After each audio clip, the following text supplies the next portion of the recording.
With gaming being a $300 billion industry as of 2022, game development budgets have been going up for years, and games are getting more and more expensive to develop as time goes on. The gaming industry is in a weird place right now, and gone are the days of the simple games we used to know and love of when we were born to when our time period or whatever it was. Now, in this list, I've included a few game dev teams that have gone bankrupt and a few games and their budgets. Now, here's what we're gonna talk about. Now, the first one on this list is THQ. Founded in 1989, started out as a toy company. Its name is actually an abbreviation of Toy Headquarters. Once it fashioned itself as a game developer, producing content for consoles, handhelds, computers, and phones. THQ grew exponentially, acquiring companies, becoming a global force. In 2007, at its peak, THQ earned $1 billion. Now, I'm going to read up a little bit about what happened to THQ. Much of the company's success was because of its tie-ins with popular licensed content, everything from SpongeBob to WWE. It may actually have been the shift to internally produced content rather than relying primarily on tie-ins that led to THQ's financial downfall. However, placing the company in a historical context gives a clearer view of its ills. The recession of 2008 was hard-hitting for many devs and publishers. In its attempts to stay afloat, THQ sold off many of its properties and assets and began to restructure. Now, THQ was huge back in the day, specifically in the early 2000s. As they said, THQ used to have its hand in pretty much all the best games.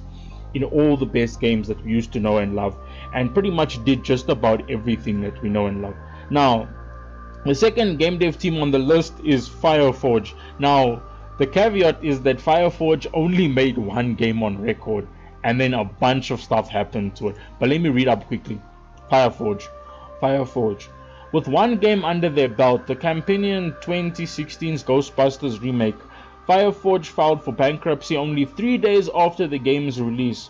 Ouch. Previously, Fireforge had made attempts at getting games out the door with two Moby-esque projects, but Ghostbusters was their only success.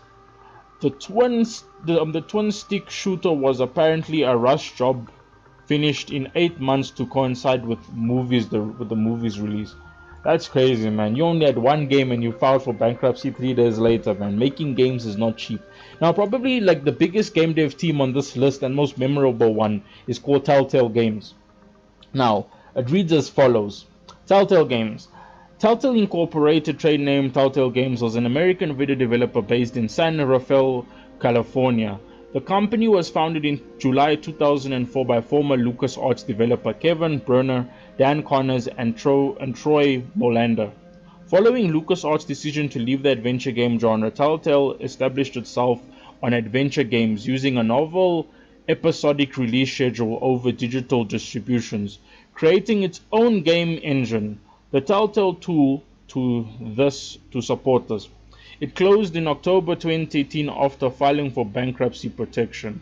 Now that's crazy because Telltale Games made a lot of story and story-based games of other video games. Like they made a Batman video game, they made a Walking Dead video game, and they even made a Game of Thrones video game. Now that's all sad and that's all water under the bridge. Water under the bridge. Now, I'm going to talk about the game budgets of very popular games that we probably all know and all love or hate, whatever floats your boat. Now, the first one on this list is a game we all know and that I know very well, which is GTA San Andreas. Now, GTA San Andreas had a budget of $10 million, which is crazy to think about that. But let me read up a little bit about it. According to a report by the Wall Street Journal, San Andreas was Rockstar North's most expensive game at the time of its release, with an estimated budget of $10 million, surpassing Vice City's budget of $5 million. Rockstar Games was developing the game The Warriors, initially planned in release in 2004. The Warriors was delayed for 2005 in order to contribute further to the development of San Andreas and use additional resources for the game. During development, Rockstar North's president Leslie Benzies hoped that the San Andreas would redefine the Grand Theft Auto series and revolutionize open-ended gameplay and video game production values. Which is true. I mean, GTA San Andreas to this game is a huge success. I mean, the amount of money that it's made over the years. And as of 2019, GTA San Andreas has made $595 million as of 2019. But anyway, let me continue with the list.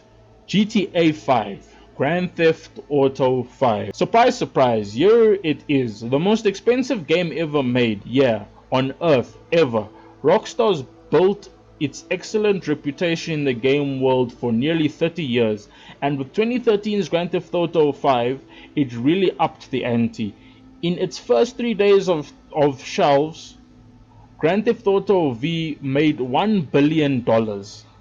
I'll let you pick your jaw up off the floor. With a huge budget of $265 million, Grand Theft Auto 5 had surpassed every expectation laid out before it, actually making more than any movie ever made. It started development in 2008, right after the release of the previous entry, Grand Theft Auto IV or Grand Theft Auto 4. Rockstar's budget and dedication really paid off, giving the player a memorable experience that still holds to this day in the form of Grand Theft Auto Online, which countries rake in insane amounts of money for the company. Now, I watched many videos about how much GTA Online makes. I think it was about 5 mil a month, and it's been making it's been making Rockstar so much money. But maybe I'll talk about that in a different video. But let me carry on. So the next game in this list is Call of Duty Modern Warfare 2. Call of Duty Modern Warfare 2, which is a very popular game I played in my youth. I remember this game coming out in 2009 and thinking that there wouldn't be anything like it before or since. It would truly be a watershed moment in gaming. Now, maybe I was just star-eyed and being able to play great new multiplayer with my friends, but I think the Modern Warfare 2 was really solid. Obviously, newer Call of Duty titles have since sprung up and spurred Modern Warfare 2 as a successor, but one thing Modern Warfare 2 had going for it is insane budget. Call of Duty Modern Warfare 2 had a staggering budget of $250 million. That's insane. Infinity Ward reeled us in with a seminar entry. Call of Duty 4 Modern Warfare, we wanted, needed more. They did just that, and with huge financial backing, it was developed over the course of 2008, releasing near the end of 2009 to amazing sales and fanfare. Now that's crazy, because I actually own a copy of Modern Warfare 2 on a PS3, and Modern Warfare 3 and Black Ops 2, so forth. But yes, let me carry on. The next game on this list is Dead Space. Dead Space 1 originally. So yeah. God, this is a great one. Dead Space was released in 2008 after being in development from around 2005 with the desire to make somewhat of a spiritual successor to the System Shock series for PC. Set in the future, you play as Isaac Clarke as you search for your girlfriend through a derelict space station infested with bloodthirsty aliens. One of the lead developers, Glenn Schofield, wanted to bring about a blend of System Shock, the recently popular Resident Evil 4, and the sci-fi film classic Event Horizon. With a hefty budget of $120 million, I can safely say that Schofield and his team achieved all of that and more. Now, Dead Space 1 and I think Dead Space 2 were the cult classics with the community. For some reason, the community didn't like Dead Space 3 because it got rid of a lot of the horror elements, but maybe I'll detail that in another video. But let me continue. And here's another popular game on the list, and there's a bit of more information that I have for you about it. Now, goes as follows. GTA 4, and it reads as follows. Yep, it's a Rockstar again. Are you surprised? You shouldn't be. Before Grand Theft Auto 5, they dropped a pretty penny to the tune of $100 million on the fourth entry in the famous series. Their dedication to the realism of New York Liberty City was truly amazing. The city had an unfriendly, unforgiving, and cold vibe that had gamers coming back for more. I kept wanting to see the protagonist Nico Bellic would do next in a bloody quest across the landscape. Grand Theft Auto IV was delayed a few times, much to the ire of gamers, but I think it was for the best. You can still replay it today as gamers did in 2008. Unfortunately, Rockstar did cut a few corners, namely in the voice acting, not in quality but how they compensated the voice actors. Voice actors in the game don't see royalties from the games. Now, there's a little hint that the voice actor gave. Voice actor Michael Holick states, "It's tough when you see Grand Theft Auto 4 out there as the biggest thing going right now when they are making hundreds of millions of dollars and we don't see any of it." Now, I did a bit more research, and Michael Holick actually, quote, "He is best known for providing the voice and motion capture of Nico Bellic in the 2008 video game Grand Theft Auto IV. After the game's release, Holick argued that he was not paid enough for his work, having received $100,000 for his work when the game grossed $600 million in total. So he essentially got duped from the video game that he made, because GTA 6 was huge and it's still huge. GTA 4 was huge and it's still huge to this day. Now, the last game on this list, and I'll try to get through it as quick as possible, is Cyberpunk 2077. Now, Cyberpunk 2077 was developed by CD Projekt Red Studios in Warsaw and Krakow, while the Wrocław office devoted about 40 people to research and development. It is based on Mike Pondsmith's Cyberpunk role-playing game franchise. Pondsmith started consulting on the project in 2012.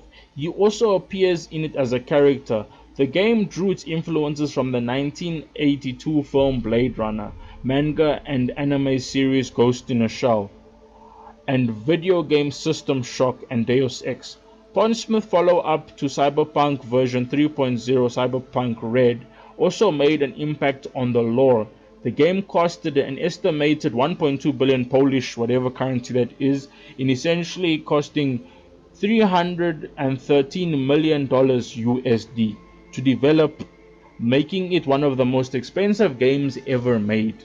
So Cyberpunk 2077 is one of the most expensive games made in slow motion. Let me just say that. But anyway, guys, this is the Chilly Man signing off. I don't really have much else to say, but I'll see all of you guys next video. Peace out.